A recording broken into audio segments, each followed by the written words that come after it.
Boa tarde, presidente. Inicio agradecendo as palavras de Vossa Excelência, ministro Luiz Roberto Barroso, as palavras do nosso decano, ministro Gilmar Mendes, e as palavras do Procurador-Geral da República, o professor Paulo Gonet, a quem também tive a honra de atuar junto no Tribunal Superior Eleitoral como vice-procurador-geral eleitoral. Cumprimento todos os eminentes colegas, ministra Carmen, ministro Fux, ministro Fachin, ministro Cássio, ministro André, ministro Zanin, ministro Flávio, também o ministro Dias Toffoli, que nos acompanha por videoconferência. Presidente, Vossa Excelência e o ministro Gilmar já colocaram de forma clara o que talvez, se houvesse uma consulta ao gabinete, teria ficado claro anteriormente a qualquer das matérias. Como Vossa Excelência disse, nenhuma das matérias preocupa o meu gabinete, me preocupa, ou a lisura dos procedimentos. Todos os procedimentos foram realizados no âmbito de investigações já existentes, aqui principalmente o inquérito 4781, conhecido na mídia como inquérito das fake news, e o inquérito 4878, também denominado pela mídia como inquérito das milícias digitais. Esses inquéritos apuravam, como apuram, diversas condutas, as investigações realizadas pela Polícia Federal, as requisições feitas e o acompanhamento pela Procuradoria-Geral da República.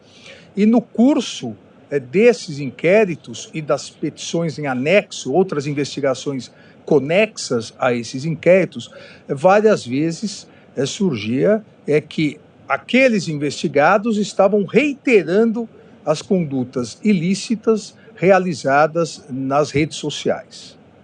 Quais condutas? Basicamente, a incitação a golpe de Estado, a incitação a atentados antidemocráticos, a glorificação do AI-5, a discursos de ódio contra ministros dessa Corte e do Tribunal Superior Eleitoral, inclusive com ameaças de vida, ameaças de morte, risco à vida dos integrantes e seus familiares.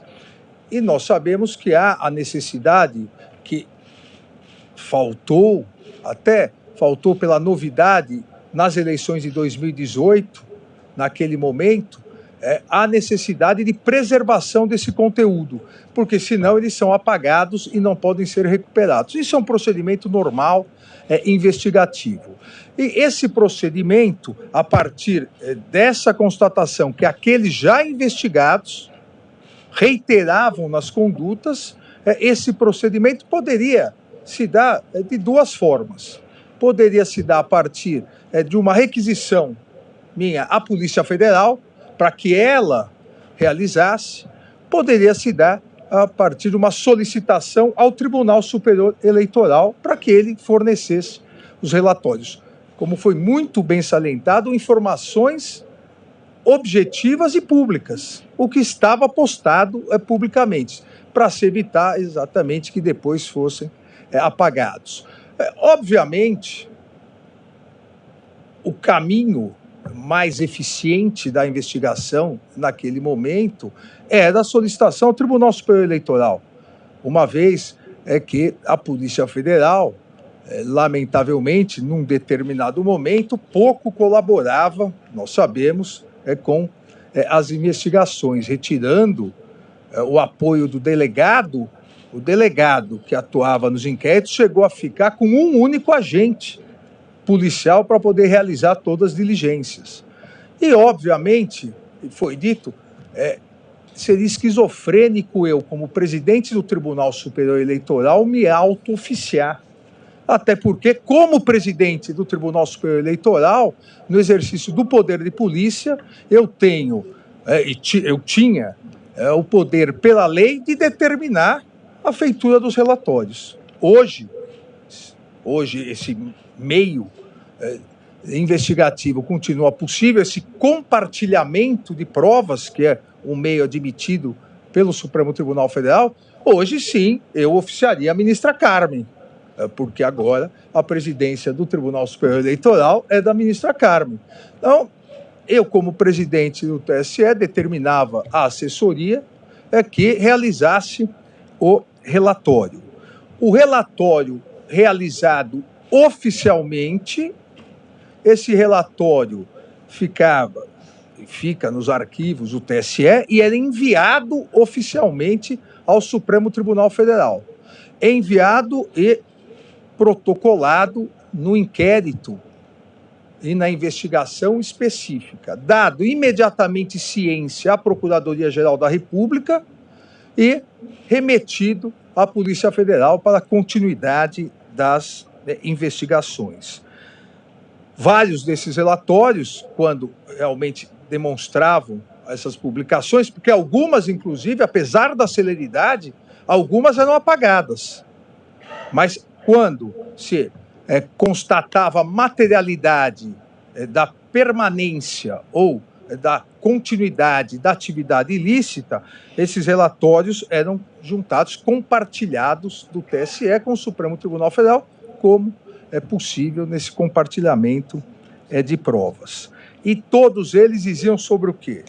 Todos eles sobre gabinete de ódio, todos eles diziam sobre fraude nas urnas eletrônicas, tentativa de golpe,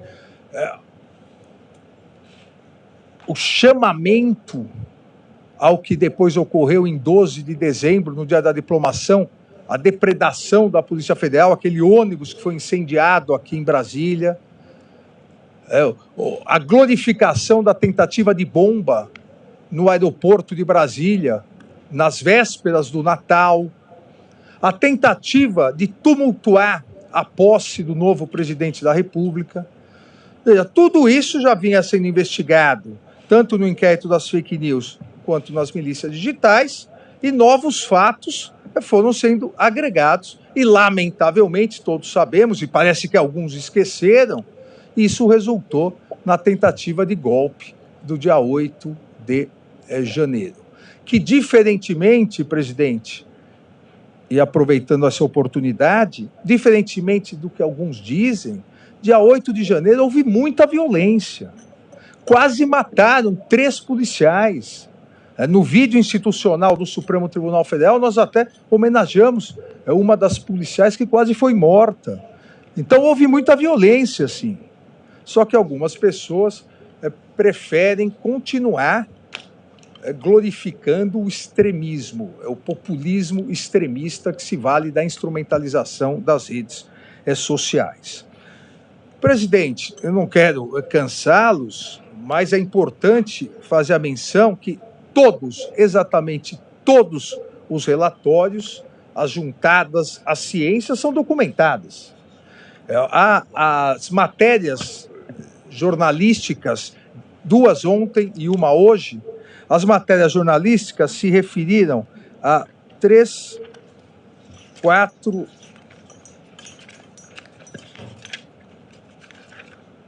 5, 6, 7, 8 pedidos de relatórios. Todos esses documentados. Eu cito um deles, que foi colocado ontem, do pseudo-jornalista foragido nos Estados Unidos, Rodrigo Constantino. Foi citado ontem isso. A data do envio oficial do relatório, ofício e relatório, dia 27/12/2022. A data pro inquérito 4781, e isso deu margem à petição 10.800. Tudo documentado. A data da autuação, uma vez que estávamos no recesso, a data da autuação aqui no Supremo Tribunal Federal, dia 5 de janeiro de 2023. Data da ciência assinada pela Procuradoria-Geral da República, dia 6/1/2023.